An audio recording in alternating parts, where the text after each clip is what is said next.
tantangan menjawab membacanya hari ketiga. Temanya apa? Temanya pahlawanku. Nah, adik Una sekarang yang milih bukunya. Apa ini? Judulnya adalah, coba dek, yang ini ya. Bentar. Luh Ayu Manik, Mas Pahlawan Lingkungan. Cerita ini ditulis oleh Iputu Supartika. Ilustratornya adalah Gusda. Ayo kita baca. Ayo pencet deh. Baca. Pada suatu pagi, Luh Ayu Manik terlihat sibuk mencari sesuatu di dapurnya. Ibunya bertanya, "Mencari apa, Luh?" "Mencari plastik, Bu, untuk membungkus canang yang akan saya bawa ke sekolah," jawabnya. "Nak, sok kasih kecil saja pakai sebagai wadah, jangan memakai plastik," begitu ibunya menasehati. "Wadah plastik saja, Bu, agar saya mudah membawanya, tidak repot." Demikian jawaban Luh Ayu Manik. Setelah menemukan yang dicarinya, ia pun bersiap-siap berangkat ke sekolah. Sepulang dari sekolah hari itu, tumben ia langsung menonton televisi.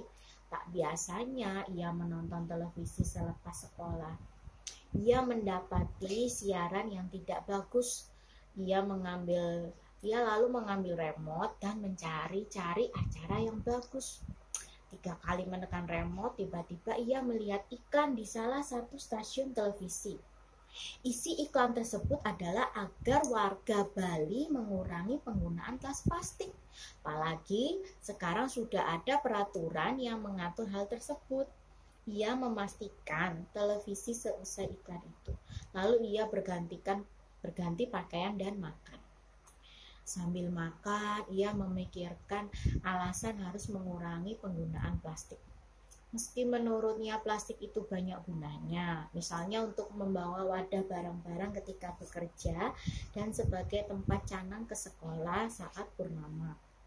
Tambahan pula, plastik membuat pekerjaan lebih mudah, tidak perlu repot, selesai dipakai, tinggal buang saja ke tong sampah. Sampai habis nasinya, ia masih memikirkan hal itu. Karena masih teringat dengan iklan di televisi tersebut, ia berniat menanyakan kepada ibunya. Saat ibunya ada di rumah, ia lalu bertanya, "Bu, tadi saya lihat di televisi, katanya kita harus mengurangi penggunaan tas plastik. Kenapa? Kenapa begitu? Apakah plastik itu jelek?" "Tidak tahu, Lu. Di samping itu, ibu setiap hari juga menggunakan tas plastik. Sampai sekarang tidak ada masalah. Mungkin bahan yang digunakan untuk membuat plastik sudah sulit dicari, Lu." Demikian kata ibunya. "Oh begitu, tumben saya dengar," kata Luh Ayu Manik. "Ibu juga pertama kali mendengarnya. Cobalah besok tanyakan pada gurumu di sekolah." Demikian kata ibunya.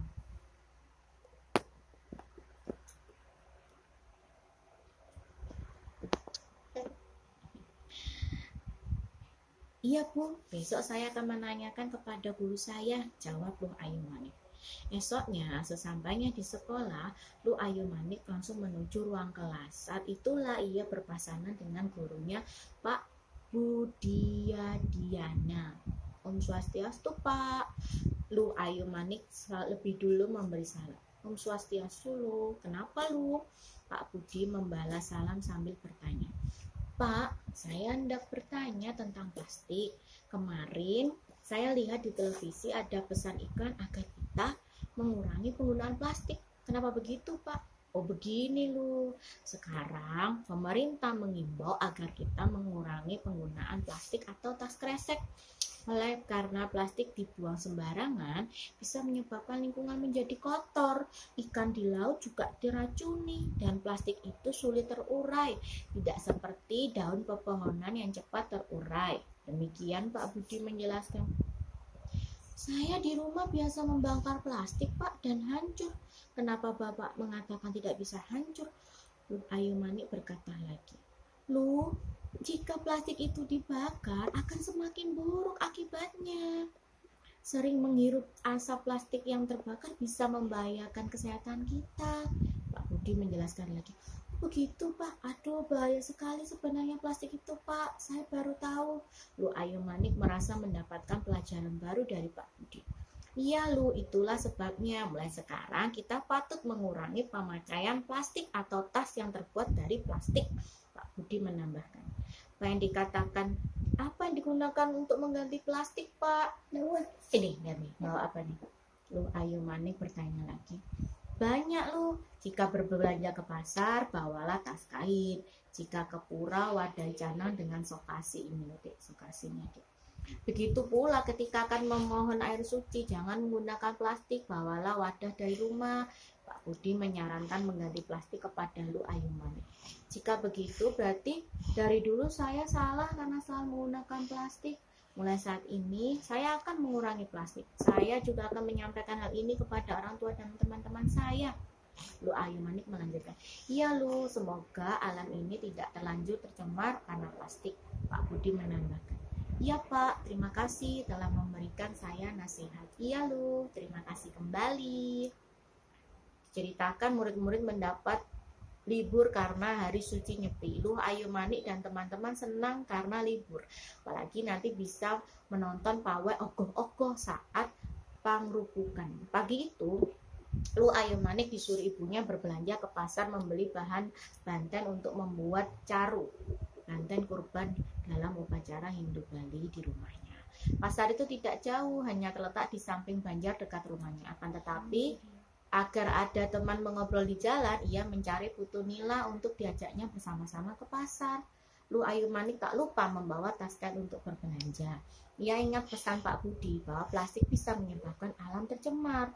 Sesampainya di rumah Putu Nila, Lu Ayu Manik lalu memanggil-manggil sambil toleh-toleh. Tunita, aku Lu Ayu Manik, ayo bareng-bareng ke pasar. Begitu Lu Ayu Manik memanggil Putu Nita dari luar pagar rumahnya. Tunggu dulu, aku mengambil tas belanja dulu, jawab Putu Nita. Lalu Putu Nita muncul membawa tas kain untuk wadah belanjaannya nanti. Mari lo, ini aku juga sudah membawa tas kain untuk berbelanja, biar mengurangi sampah plastik. Nah, ini membuat ini logo ini. Oh.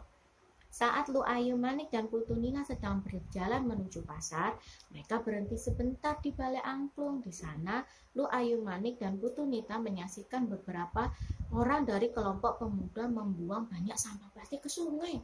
Tak hanya sampah plastik, mereka juga membuat pemuda-pemuda itu membuang sampah gabus sisa membuat ogoh-ogoh. Sekembali dari pasar dan akan berjalan pulang, kembali Lu Ayu Manik dan Putu Nita melihat Iwayan dan Imade membuang sampah plastik dan gabus. Kali ini sampah plastik yang dibuang ke sungai tidak sedikit, tapi banyak sekali, sehingga mereka menggunakan mobil bergerobak. Sekarang tidak hanya sisa ban ogoh-ogoh saja, tetapi berbagai jenis sampah seperti botol plastik, kaleng, dan sisa plastik pembungkus makanan. Akibatnya, aliran sungai terhambat karena sampah-sampah menumpuk di tepi sungai. Air sungai pun melayuk hingga keluar jalan. Matahari sudah terbenam di barat. Alam pun menapak senja. Warga Hindu Bali sibuk menganturkan caru dan segahan satu putus. Banten kurban paling kecil di antara yang nah, ini pahlawan lingkungan. Di rumahnya masing-masing lalu menyatakan api menggunakan daun kering serta menyalakan berbagai alat musik sehingga menjadi ribut. Semua itu dibawa mengintai kamar-kamar rumah masing-masing hingga pekarang rumah. Demikian pula di rumah Lu Ayu Manik dan Putu Nita. Mereka berdua sibuk membantu ibunya. Inilah di upacara ini. Tak terasa, loh lihat nih. Dunia sudah gelap, Lu Ayu Manik dan Putu Nita sudah berjanji untuk menonton ini. Ogoh-ogoh loh di jalan raya. Lu Ayu Manik dengan cepat berhias menggunakan kain lalu mencari Putu Nita ke rumahnya. Sesampainya di jalan, ternyata jalanan sudah ramai oleh warga yang ingin menonton ogoh-ogoh. Heran sekaligus takut mereka berdua melihat ogoh-ogoh yang rupanya seram. Wah, langit semakin gelap. Wah, raksasa itu menghilang. Nah, begitulah ceritanya. Yuh Ayu Manik, pahlawan lingkungan.